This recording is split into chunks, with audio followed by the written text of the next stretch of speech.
ရောက်ဖူးခဲ့ပါသည်ကံတော်ဝေအောက်ကခုံနေမှာတိုင်မှုခဲ့ပါသည်သူရဲ့ကျွန်တော်ရဲ့ချစ်နေစမှာမနေ့ကကြောင်ငန်းနေသူမရှိလို့လိုက်ရှာသည်သူလမ်းနေတော့ရောက်ခဲ့ပြီးဘယ်စီဖို့များပျောက်လို့သွားခဲ့သည်ရက်ွက်ထဲကလူတွေလာပြီးပြောနေသည်နောက်တစ်ယောက်တွေ့သွားလေပြီ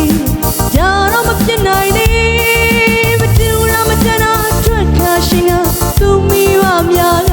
အနေတကြီးပဲပူမှာပါအပေါင်းအသင်းများရဲ့ရောင်ရင်းများရဲ့ညီရင်ခေါ်ထားအကြောင်းကြားပေးကြပါတွေ့ရင်ပြောကြပါလေကျေးဇူးစပါမည်လက်ခံထားတဲ့လူတွေကိုတရားဆွဲဆိုမည်နိုင်ငံတော်ကိုသိစေခြင်းသည်အချစ်နဲ့ပတ်သက်တဲ့ခုံရုံကလေးဖွင့်ပါခမညာကျွန်တော်ချစ်တဲ့သူပြောင်းလို့သွားပြီကျွန်တော်ရှာပေမဲ့ခုထိမတွေ့တော့ဘူး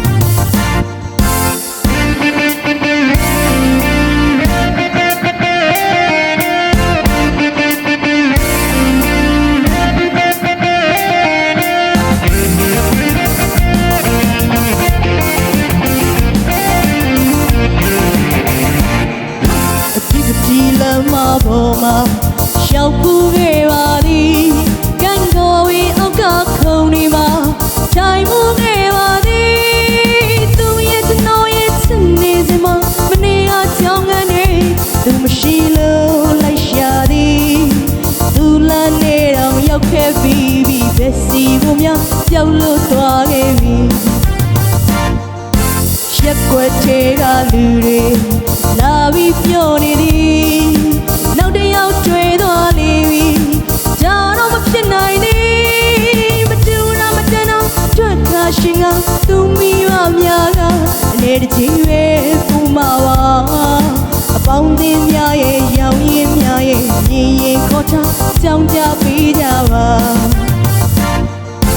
တွေ့ရင်ပြောကြပါလေကျေးဇူးစပါမည်လက်ခံထားတဲ့လူတွေကိုတရားဆွဲဆိုမည်